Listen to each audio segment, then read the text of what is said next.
All right. Oop.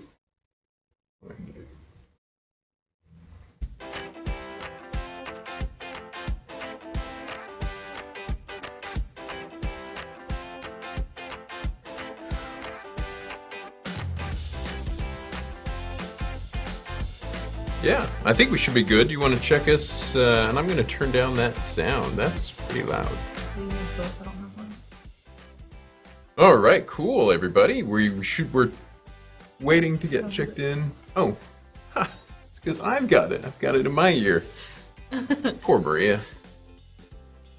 All right. Now I joined the party. I think we should be good. You want to check us? All right, I think we got everybody going on. I'm checking our live streams. We are live.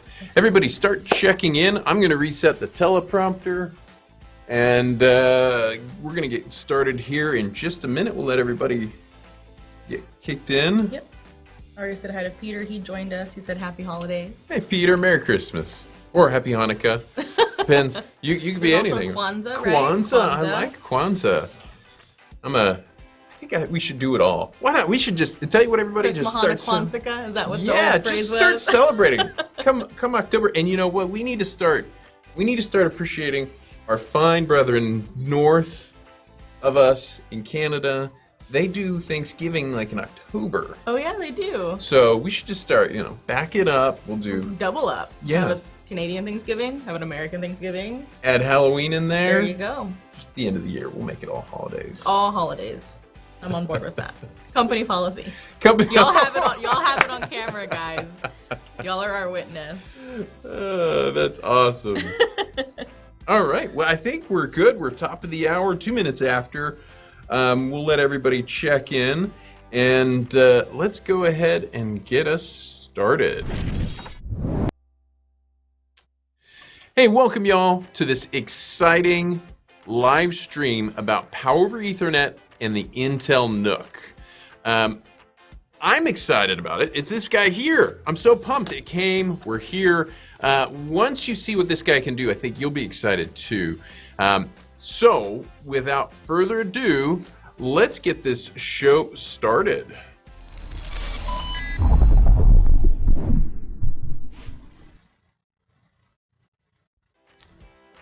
All right, it's Tyler Andrews, the head nerd here at PoE Texas, and as always, I'm joined by my lovely co-host, Miss Maria Medell. Thank you, Tyler. Hey, y'all. Thank you for joining us again. I know Peter already checked in.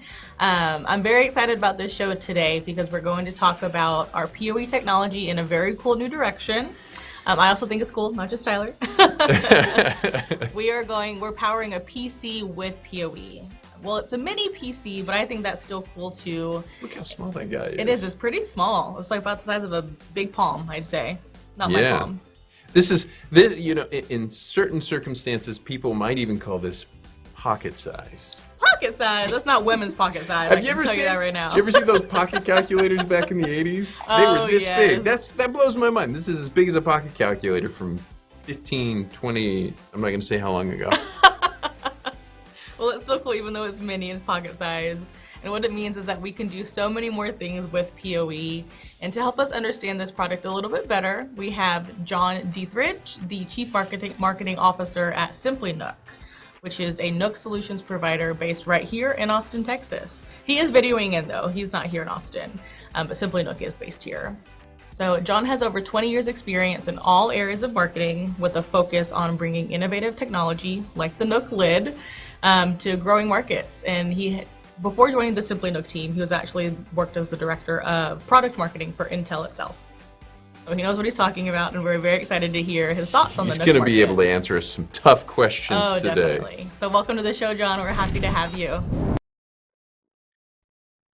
Hey, Tyler and Maria, thank you very much for having me on your show today. So as they mentioned, I'm the Chief Marketing Officer at Simply NUC, and we are your mini PC specialist, and we're very excited to be here today with PoE Texas to talk about a cool, exciting new mini PC with a PoE lid on it.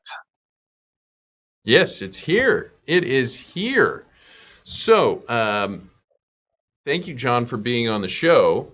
we really appreciate your time. This is so exciting. Actually, John is calling in from California, if I'm understanding right. Visited once, loved it. You see that world map behind him this way. He's got his world map behind him. You never know where John is. It's like, where in the world is John Carmen, Dethridge? San Diego. Yes. So, John, while everybody's checking in, people are popping up. Everybody get your questions in. You can ask John, who's an expert both from Intel and Simply NUC, anything you want about a NUC. And we've kind of prepped him and told him, you never know what people are going to ask. And then you can ask us any PoE questions you want.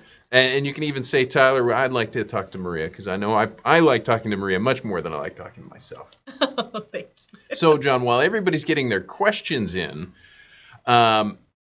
let's talk a little bit about NUCs.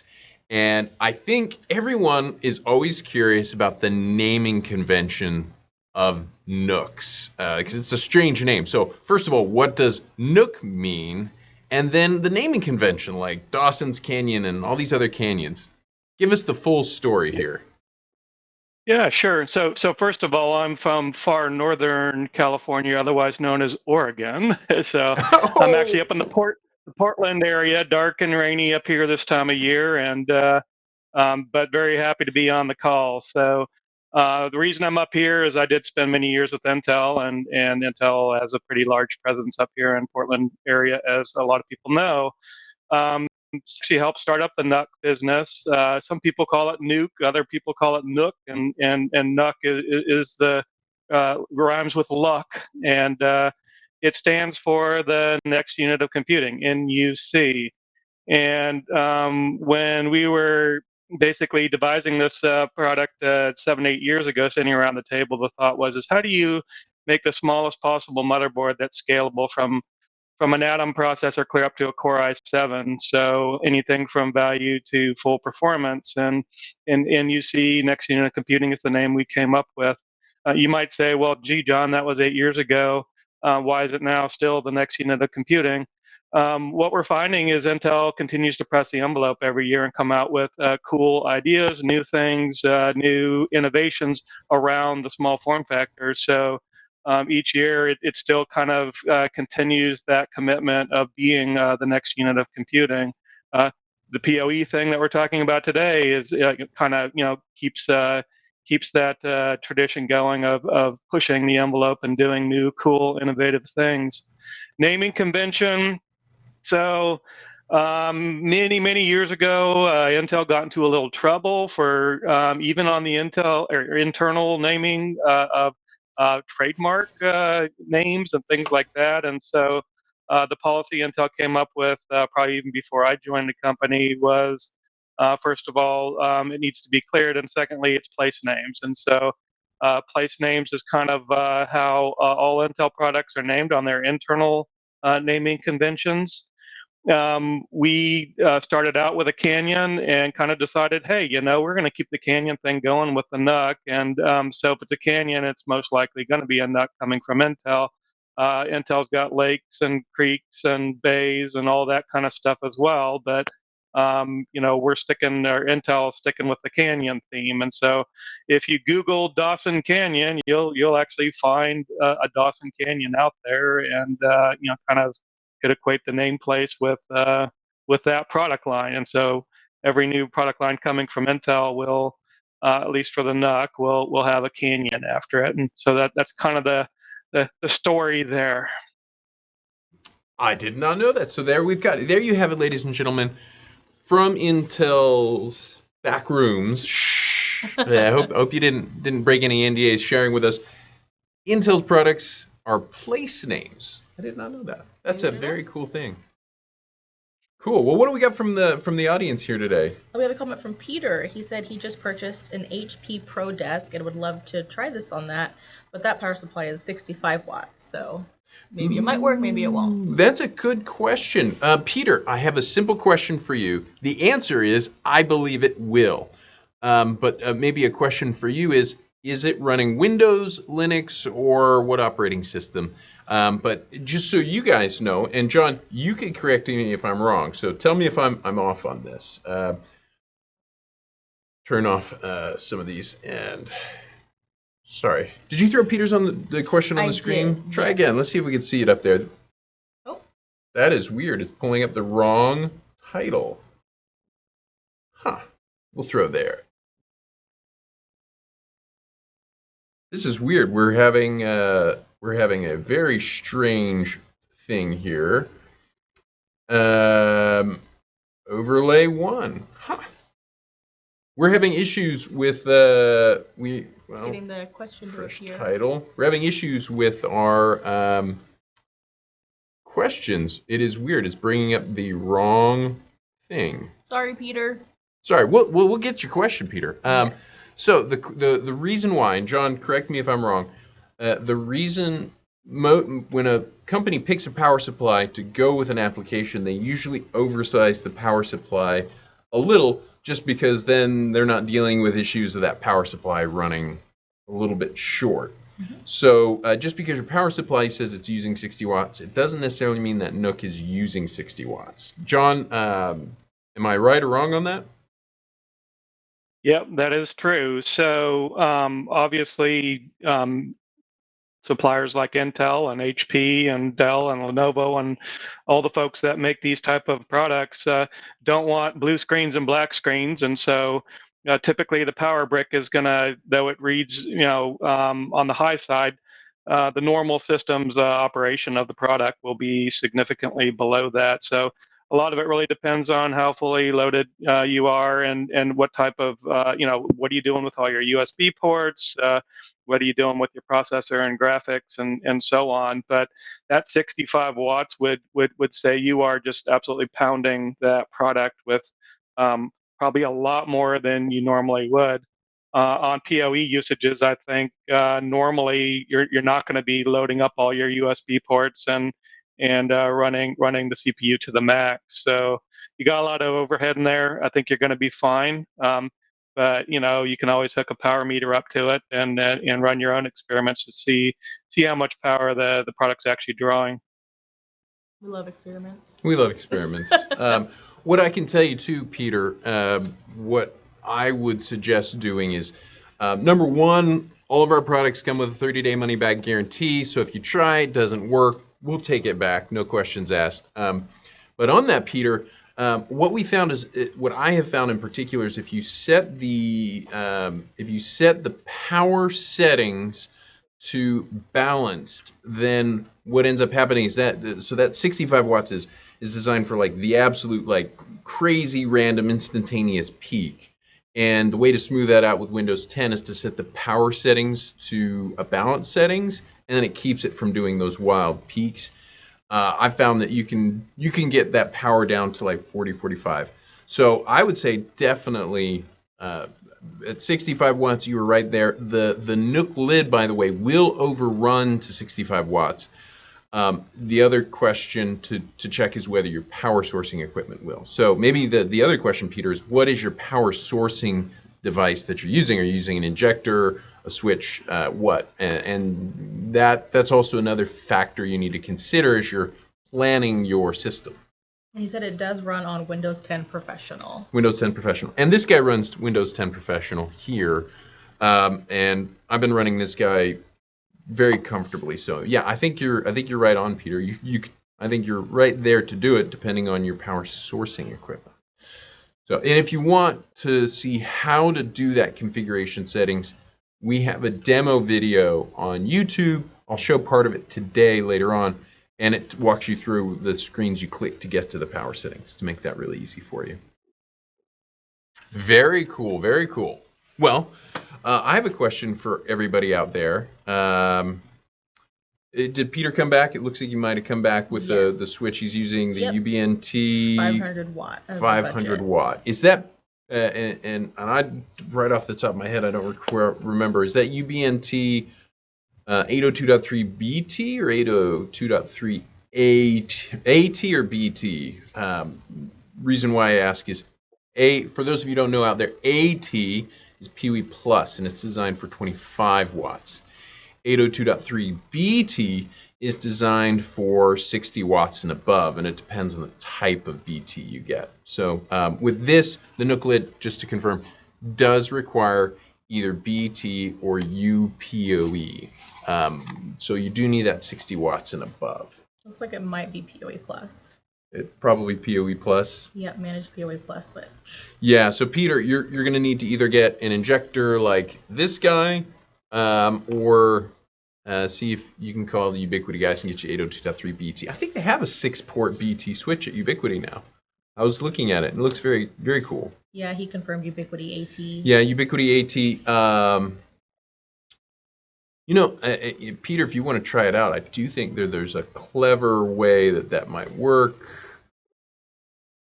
With the MMS? Yeah, I'm thinking the MMF. So, Peter, if you want to try it with your AT, I think Maria could probably show you how to use your AT switch with a $15 product that we sell. To pull 60 watts.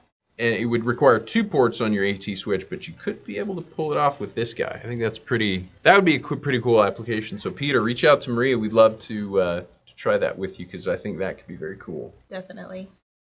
Yeah, I'm sure John is over there cringing. He's like, no, don't do that.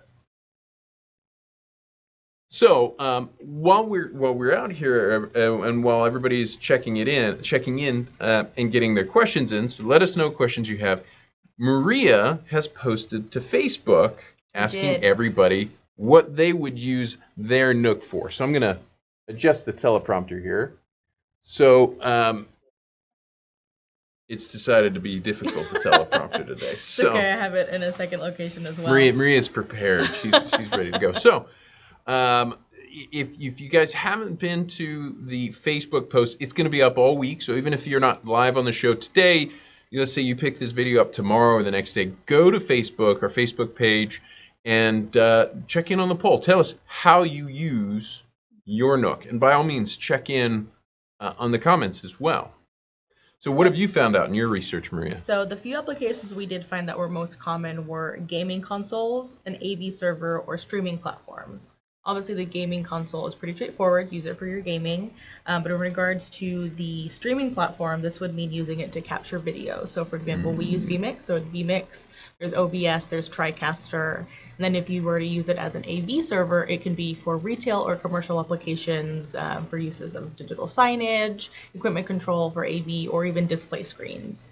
So I put those 3 options on there, plus an option for other. That way, if you use it in a different application than the ones we provided, you can let us know. That way we can see what you guys are using it for. So go cast your vote all week long. Yeah, cast your vote. Tell us what you would do. So John, obviously you've been engaging with people who've been using NUCs for years. You said they've been out for 7 years now? About 8 years, yeah. 8 years? Sorry, man. I would have thought Who longer. the hell is my fax checker? Oh, did I say that on YouTube? But 8 years. And what's been the craziest application of a NUC you've seen? You have any applications we could share with everybody? Yeah, so maybe I can talk about a couple. So first of all, when Intel initially launched the NUC, we really didn't have any idea where it would be used, and but we found it's not just a desktop replacement thing, which it makes a fine desktop replacement type of computer. There are some embedded verticals out there like digital signage and POS and surveillance and vending machines and things like that. But one area that I thought was kind of amusing that we saw NUCs being used in 2 different ways is one, the NUC was being used in a drone. And then on the other side, a NUC was being used to seek out drones and shoot them down. And so it was kind of like a NUC versus NUC type of thing. So which NUC is going to win, right? So the one that's trying to sneak around, or the one that's trying to find the other one that's trying to sneak around. Another thing that I think is kind of cool is when Intel says NUCs are everywhere, they are right. We've seen NUCs being used in transit as navigation for transatlantic type trips on sailboats. We've seen NUC for data gathering going up to the North Pole.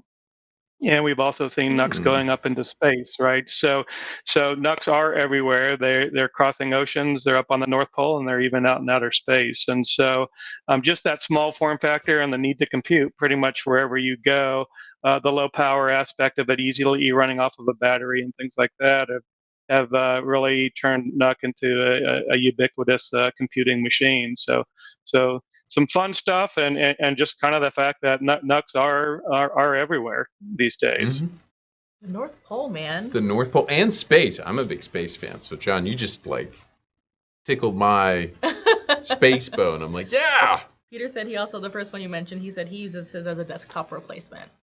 It's a desktop replacement, which I've used before. This is actually, by the way, I pulled this off our test stand. I was gonna say we use one as a. This is our test stand processor that we use. So, I can pull one up here. This was we found one on Pinterest where some guy had actually made a screen for his computer. For his car. For his car. Sorry, he was using his NUC for a touchscreen on his car. So I think that's very cool. And I think here's the thing that I think is really important that I share with people when I talk to them about a NUC. Everybody's like, yeah, I love my Raspberry Pi. And I am a huge fan of Raspberry Pis. We've done like 3 shows on Raspberry Pis. They're very cool. They're very powerful. But here's like the big weak point of a Raspberry Pi. If you invest a lot of money, design a whole system around it, put the Raspberry Pi in, you go out, you deploy it, and it goes poof and stops working. You call up the Raspberry Pi organization and you say, hey, there's something wrong with your Raspberry Pi. They're going to respond back, that's great, but the Raspberry Pi is for educational and entertainment purposes only. So they're not going to stand by it and say, you know what, there's a problem, we'll fix it. They're going to say, well, yeah, learn from it. You've learned something. But the difference is these NUCs, and John, tell me if I'm wrong, they're built for enterprise applications. They're built to get those enterprise use with the reliability and the sustainability and the updates and maintainability that enterprise expects. Yeah, that's correct. Intel has a high degree of quality, and then Simply NUC, who we build these systems up. We also have first-class, best-in-class type of support coming from us as well. So you've got Intel technology behind it, and then the Simply NUC support team, on the front lines taking the calls. And so it's a great combo. The two of us working together.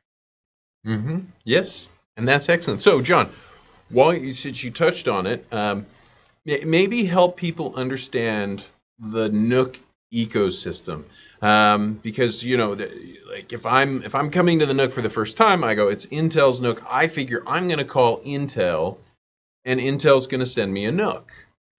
Where does Simply NUC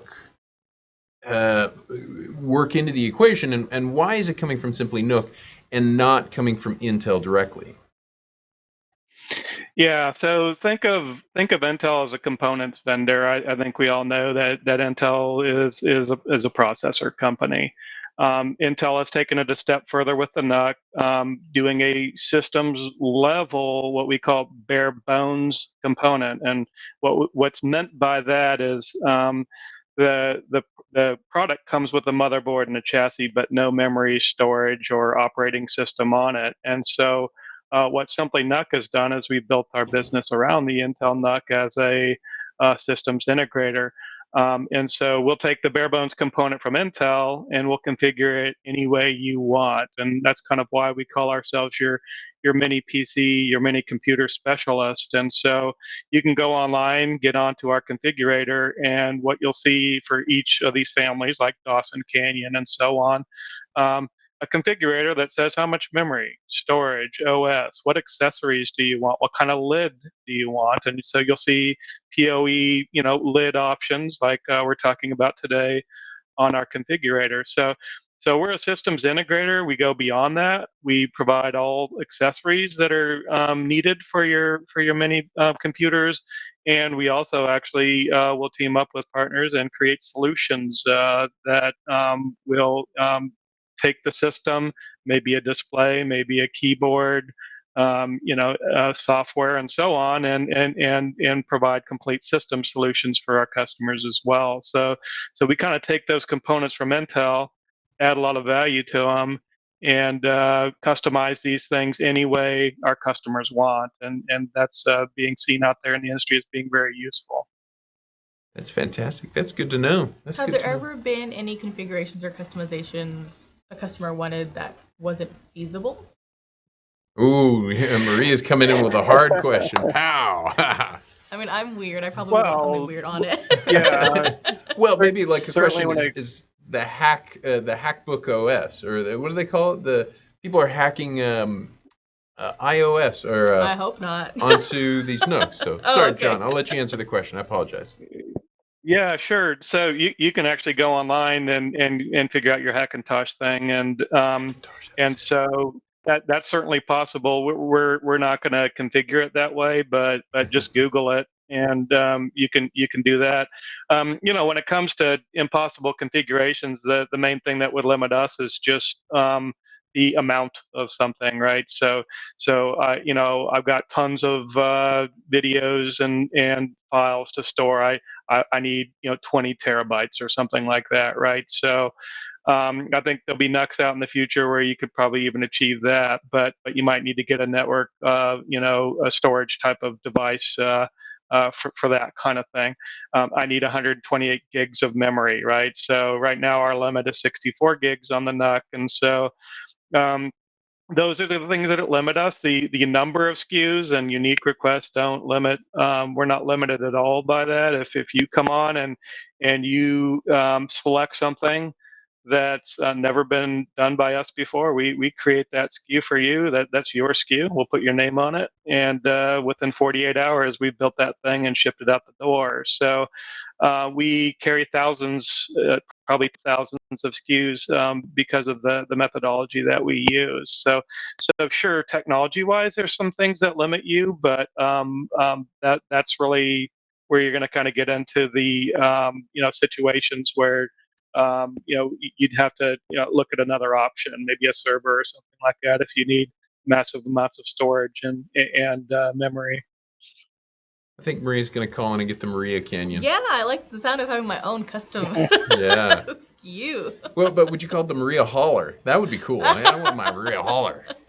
I can do that, definitely. All right, what do we got? Try the questions. I think I fixed the question thing. Let me add it to the screen there. Yeah, it worked. Perfect. Woo, I fixed it. So Peter asked, does the NUC, I've been pronouncing it, I guess, incorrectly, does the NUC have the same or similar options as the Raspberry Pi for developers that directly interface with the hardware? Ooh, great question. Peter, are you asking about the I/O or some other features? But John, by all means, what would you say to Peter about how to interface with the hardware? Yeah, I kind of think of Raspberry Pi as more of a tool for developers, and the NUC as something more for end usage production type of usages. So Raspberry Pi is going to give you a lot more access to the raw signals and such. A lot of the NUCs have headers on them that do give you access to some of the signals, so you can get creative with a NUC board and create your own chassis and lids. So I mean, that's the way we get these lids to work. Is we will take the factory lid off, and we'll put this PoE Texas lid on, for example, and we cable down to a header on the motherboard that gives you a little extra functionality and capability that you wouldn't have normally had with that factory NUC, right? So Raspberry Pi, I kind of see that more as a really hands-on developer platform. And I'd say the NUC is a little different than that. It's more geared to the production usages. That's good feedback. So let us know your application, Peter. We want to know about that. Another question coming from Jason Hoffman. He says, one great use for NUCs is in mobile environments like cars and boats due to the NUCs being able to run on 12 volts. Frost Canyon only lists 19 volts. Have you at Simply NUC tested Frost Canyon on 12 volts? Try hitting that send again. So the Frost Canyon on 12 volts. Okay, am I John, on? yep, that's for Yeah, you, buddy. okay. Yeah, so I'd have to look up the spec. Jason, how you doing, buddy? I think some of the consumer SKUs do have a tighter voltage range. The commercial SKUs that come from Intel do have the broader range, 12 to 19 volts, and so I would have to check on Frost Canyon. I can get back to you on that. It's probably up on the specs on that are posted. So Dawson Canyon certainly does. Dawson will have a follow-on coming out here in a couple weeks. That'll also give you that 12 volt capability. Intel's intent with the consumer SKUs is more usage in the home where you don't need to run it off of a boat or car battery. So for sure you'd be able to use any of the commercial SKUs from Intel. It's really just a matter of if there's something about that consumer SKU that you really need. I could look up the spec, but I'm thinking that it probably doesn't run on 12 volts. You would need to stick with one of the commercial SKUs. I would also ask this question, John, and for Jason as well. When we've done our work with batteries, the interesting thing about batteries is they're never at a static output power. Batteries can range anywhere from as low as 12 volts all the way up to 24 volts. So normally what you want to do, in our experience, is you want to pick a device that either can accept a wide range of power, or you pick something that's basically a power regulator that takes in power at a wide range and outputs a very steady power. And just so you know, Jason, those in our experience, those are called buck boost converters. And what they would do is you could take the output of a battery and it'll regulate it to a voltage that you set it to. So that might be a consideration where you could still use the Frost Canyon, but you get a buck boost converter and it just outputs a steady voltage, which is an important feature. What other questions do we have from everybody out there? No question. Oh, one might have just came up. Yep. Peter, I'll put it up on the screen for everyone. So Peter says, how about a way to transition from a Raspberry Pi configuration to a NUC? Would that be within the range of what can be done? That's a good question.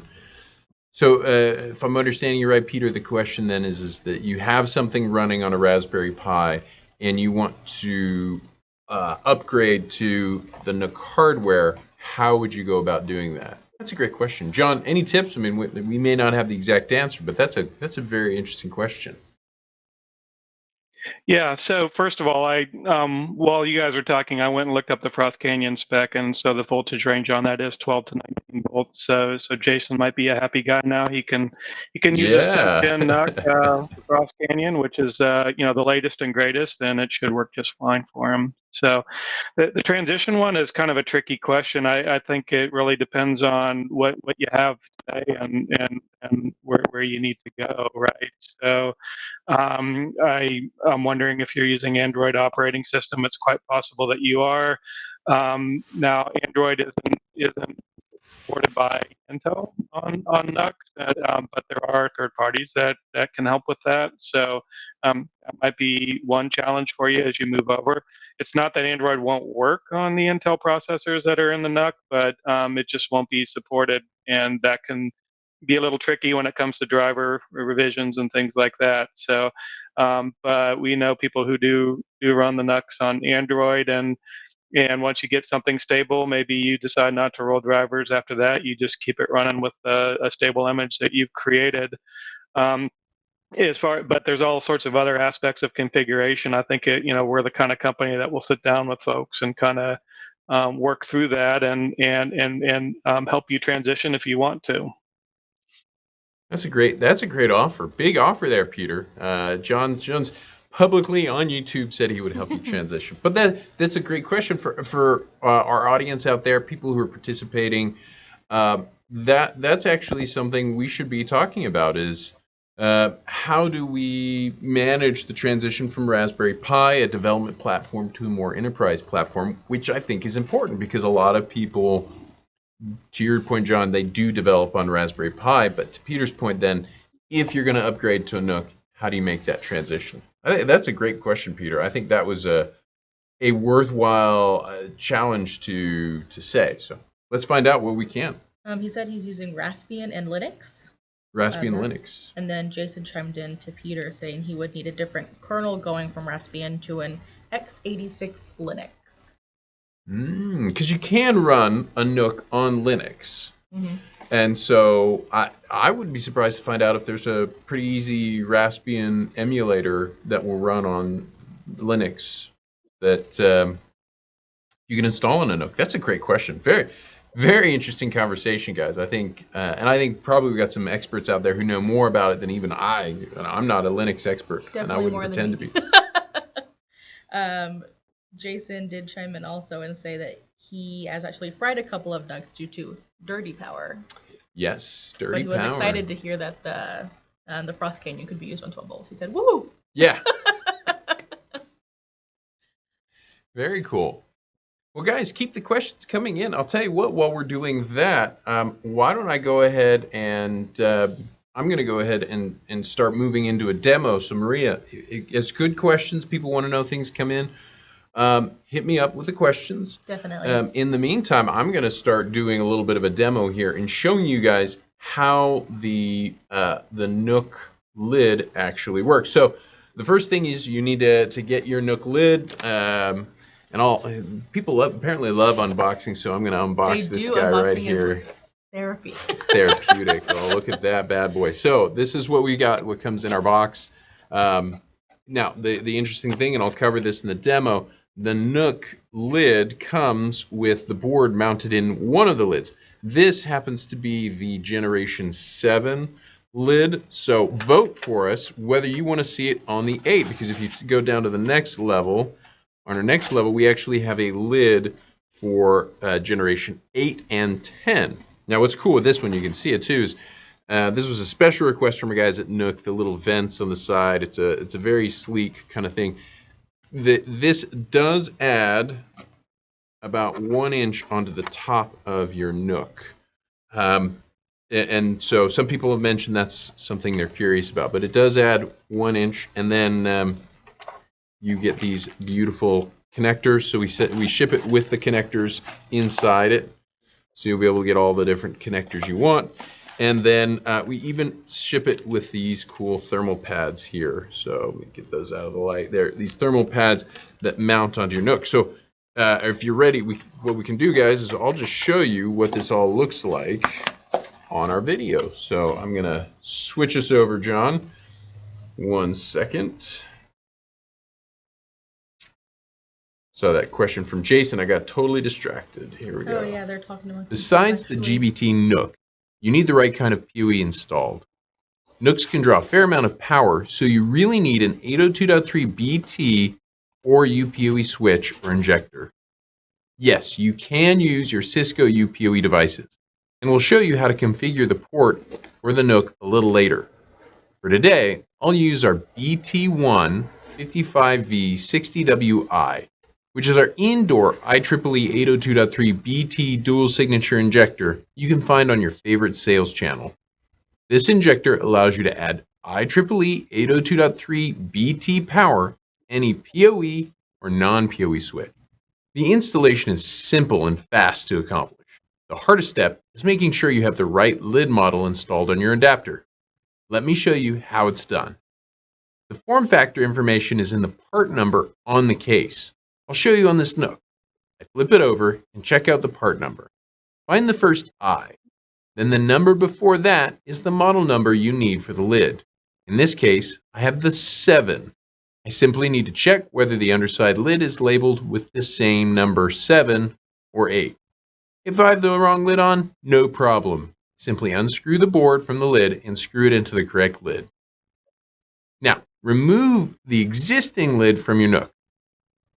I recommend you get someone with strong fingernails to help, or a pusher tool like I have. Then, look for these little openings in the front and gently start pulling up. Now, the next thing to consider are these funny rubber pads. These are your thermal pads. They help manage the heat from the NUC lid. Simply place these in whichever configuration your NUC model has. Then, gently place the lid on your NUC. Once it's in place, a little pressure will clip the lid on.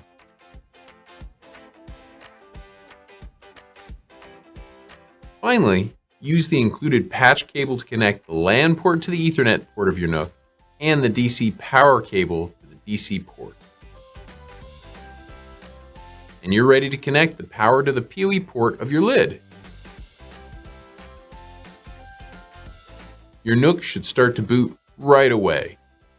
With an IEEE 802.3 BT device, you don't have to do any configuration.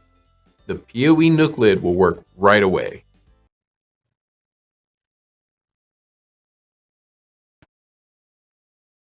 All right, cool. And that's how to boot or to configure and set up the NUC lid. Any questions for us, guys? What do you want to know about doing the NUC lid, the NUC? Do you guys would it be worthwhile to see how to configure a Cisco uPoE switch for the NUC lid? Because I know a lot of people think about using their lid with the Cisco uPoE switch. Any questions? What do we have out there for everybody? Nothing right now. Looks like Jason and Peter were just exchanging some ideas on what would be best to transfer the Raspbian to Linux and all of that for Raspberry Pi. Okay, great. Well, this has been great. While we give everybody a chance for any final questions, Maria, why don't we talk about where you find the NUC? Definitely. Or the NUC lid? Yep, so I'll add all the links at the end of the show. Facebook doesn't like me to add them during the show for some reason, doesn't like the links. What? So it'll just give you the name. But you can find it definitely at Simply NUC. You can find it on GoRight. And obviously PoETexas.com has it. And then Amazon as well. So let me bring those up. So, how did that happen? I'm getting I got my things all messed up. I was bringing up, there we go. So we're going to go. Oh, I don't have my GoRight title. I'm sorry, guys at GoRight. Shoot, I had that on there and it didn't come up, but we'll bring up this one so you can see it on PoE Texas. You should be able to find it at GoRight. GoRight, GoRite. I can spell, can't I, man? I'll add the names to the comments and the links after the show. That way y'all can just have that quick access. And you can find it on Amazon. We do have it on Amazon as well. Yes. Very cool, guys. Well, you know what? John, you have been a great guest. And if you don't mind, I'm going to throw up here the Simply NUC web address where you can go find the NUC, our NUC lid paired up with NUCs on Simply NUC's page. And then, John, how can people contact you or Simply NUC if they'd like to get a hold of you guys? Yeah, so first of all, the landing page is the best place for you to start. As you scroll down our landing page toward the bottom, you'll actually see a lot of different NUC options that are available today that would take the PoE Texas lid. We have a 10th generation option on Frost Canyon. It's only the i3, the i5 and i7 are more powerful NUCs, and so you're going to need to go with the i3 on the 10th gen Frost Canyon. We got some 8th gen options with the Bean Canyon. You can do i5 with the Bean Canyon and i3. And then we've got Dawson Canyon options with 7th gen. And so you've got the vPro i7. So you do have an i7 option with Dawson Canyon. You've got the i5 and i3. So with Dawson Canyon, you can basically use all three different options. Crimson Canyon's another option for you if you're looking for better graphics performance. That's a Core i3 with an AMD graphics engine on it. And then down in the value space, we've got June Canyon with Pentium and Celeron, and the Arches Canyon, which is a Celeron option. So go to our page, scroll down, look at what you want, go to the build button, and that build button will kind of allow you to configure the way we talked about the memory, the storage, the OS under lids. If you pull up that menu, you'll see the PoE Texas lid on there. We're retailing it at $149, and so you select all those things. You submit your BOM, and like I say, within 48 hours, we'll build that thing up for you and ship it out to you.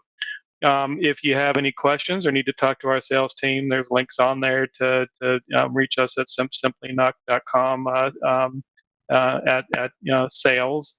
And If you need to shoot a note to me, I'm at johnd@simplynuc.com. So John D as in Deathridge at simplynuc.com is a way to reach me. I think you'll find we're high touch, and we're always eager to have conversations with our customers. Fantastic. Thank you, John, for being on our show today. You've been a great guest. We've really enjoyed it. Absolutely. Any last comments or questions before we wrap it up for the day? Yes, a couple. So Peter said you could show the Cisco configuration. So if you wanted to, I think he's on board with that. Yeah. And then we do have one last question, it looks like, from Jason Hoffman. Excellent. Would there be issues connecting both the NUCs power connection and the Ethernet power connection at the same time? One more time with the question. Would there be any issues connecting both the NUCs power connection and the Ethernet power connection at the same time? So I think if you have the NUC Lid with the PoE power and the NUC power adapter it comes with. That's what I'm understanding it as. No, the power connection and the Ethernet power connection at the same time. Maybe. Let me see if I can answer this, Jason. There is no issue. What happens is let me bring this guy out again so you can see it. Flashing the prototype here. If you look at it, you get your PoE and data. So this is the PoE in, you have your data out, and you have your power out. So if you were to take and install this on your NUC, and I'm not doing the the heatsink tabs, but do that. Don't forget that. You could bring the power into the PoE port. It'll power up this DC barrel jack. So if you wanted to use the DC barrel jack to power the NUC, you just use the little connecting cable from the DC jack to the NUC. You could also just peel off the data and go directly into the NUC. Now the cool part about this lid is if you said, well, I don't want to have I have a different connector or different configuration I want to do, I want to use this independently, you can just plug in data independently into the network part of the NUC. It's not going to cause any problems. You'll have data here that's available ready when you want it. You're just not going to get the data through the NUC. So the way this is configured, very flexible. You can either use the power or use the data or not use either one.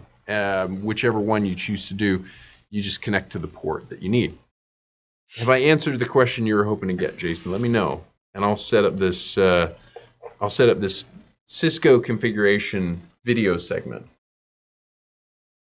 So I'm going to try and come in here and set this video as a mark in. Actually, I'm going to come here.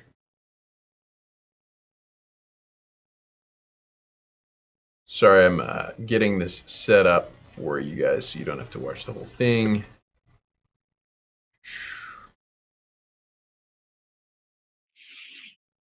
All right, so I'm going to try on the fly to bring this on. John, tell me if it doesn't come through all right. I apologize. Let me see if I can get the set here. Jason said, thank you. Great answer. I'm going to restart this guy. It is not letting me restart this. Shoot.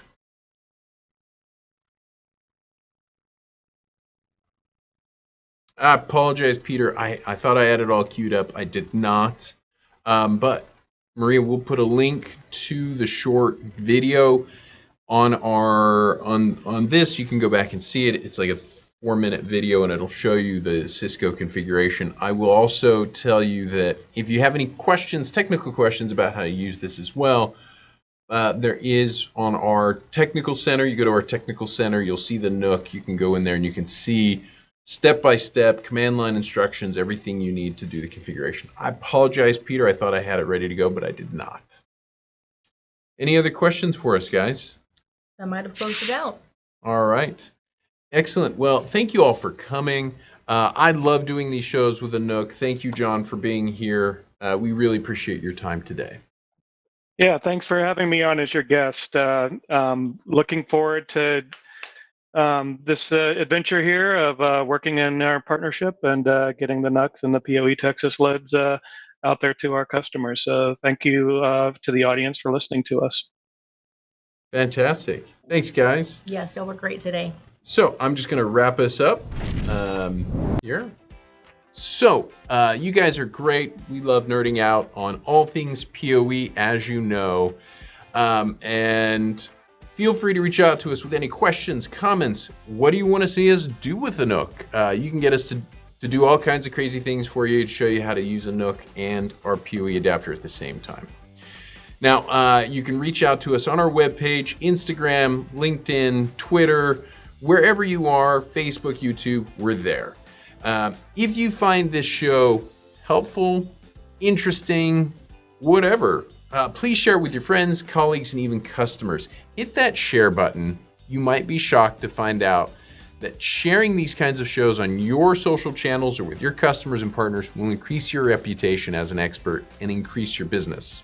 So, we'll be back in January to do a whole new product launch we're very excited about. It is a new 802.3 BT product called the GBT-4 in-wall, and it will cut your cable runs by 75%. So don't miss it next month. We will see you guys at the next live show. Thanks for coming, everybody. Bye, guys.